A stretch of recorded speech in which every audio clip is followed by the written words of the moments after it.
Histoire et développement des cadrans solaires. Curiosité. Le soleil et l'homme. Aujourd oui, j'aimerais vous parler des protagonistes unis par le temps. Le soleil se lève, se couche, réchauffe, illumine, approche, s'éloigne et l'homme. L'homme observe et raisonne. Ce sont les moments du soleil qui déterminent la vie de la nature et en particulier celle de l'homme, développant son désir de savoir, nourrissant sa curiosité. Mais prenons les des premiers movements. L'heure et coucher de soleil. ILS déterminent le jour et la nuit. Au départ, le mouvement solaire devait être l'homme lui-même qui a vu son ombre bouger avec le mouvement du soleil. Ensuite, vous serez passé à un bâton posé verticalement dans le sol. Pensez à l'enchevêtrement de questions que cet homme a dû se poser. Cet homme. Ce système aura été développé et utilisé par toutes les civilisations anciennes, à partir des Chinois, puis des Sumériens, des Égyptiens. Pour mesurer les fractions de la journée, le système de sablier à eau ou sable a été développé. Les Égyptiens l'utilisaient déjà vers 1500 avenue Jésus-Christ.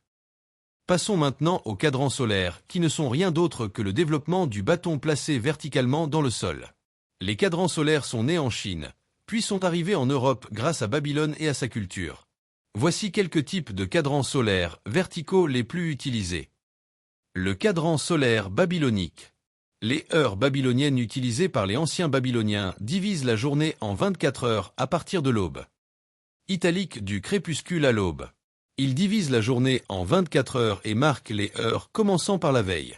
Il était important que ceux qui étaient à l'extérieur des murs de la ville sachent combien d'heures restaient avant le coucher du soleil, pour revenir avant la fermeture des portes. Heure canonique.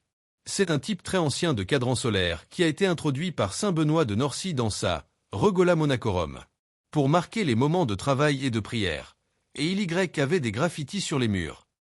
Heure de France. À partir de 1800, avec l'arrivée des troupes françaises en Italie, en observant les cadrans solaires introduits, nous lisions il avait l'avantage d'avoir de leur intérieur constant toute l'année. Dans diverses langues, la journée est divisée en deux groupes de Montillo-Monferrato, le groupe des heures des cadrans solaires, matin et après-midi, plus de 55 cadrans solaires. Le nouveau jour de Mario Samigny, un gnomoniste bien connu. Voyons maintenant quelques-unes des truffes. Elles indiquent les saisons et le type de truffe.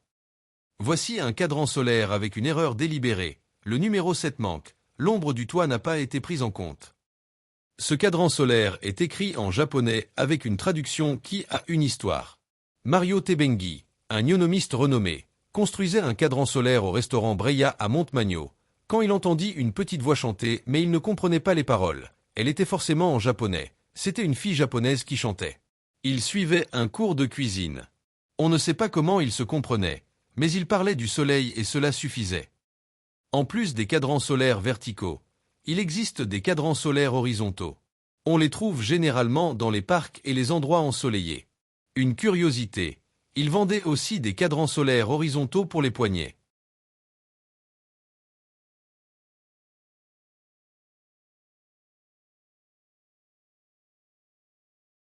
Un cadran solaire particulièrement d'une valeur historique est la chambre obscure qui, nous retrouvons dans les bâtiments historiques et les églises. Les tours civiques. Au XIe siècle, des tours civiques furent aménagées pour abriter des cloches marquant les moments de la vie civile, contrairement aux clochers liés à la vie religieuse. Plus tard, ils furent équipés d'horloges puis du cadran solaire sur le côté sud de la tour. Tour civique de Casal, tour civique de Villanova. Les tours civiques s'étendaient partout où il y avait un gouvernement municipal. Pendant longtemps, les cadrans solaires marquaient l'époque de cet endroit. Mais la lenteur des communications n'affectait pas beaucoup la vie à l'époque. La confusion est apparue lorsque les communications ont raccourci les temps de trajet. Pensez aux premiers wagons et trains. Il était nécessaire d'adapter son « oignon » tel que les premières horloges étaient définies à leur local et de le réajuster au retour. Cette confusion a cessé avec l'adoption des méridiens, lorsque la Terre a été divisée en 24 parties chacune de 15 degrés. Le mérite de cette proposition revient à l'ingénieur canadien Sandford Fleming. La proposition fut adoptée en octobre 1884 à partir du méridien de l'observatoire de Greenwich. L'approbation a été adoptée lentement et même aujourd'hui, nous avons des pays qui adoptent leur propre calendrier. La Russie et les États-Unis.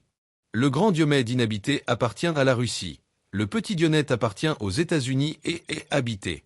En plus d'être issus de deux États différents, les deux îles sont soumises à deux fuseaux horaires complètement différents.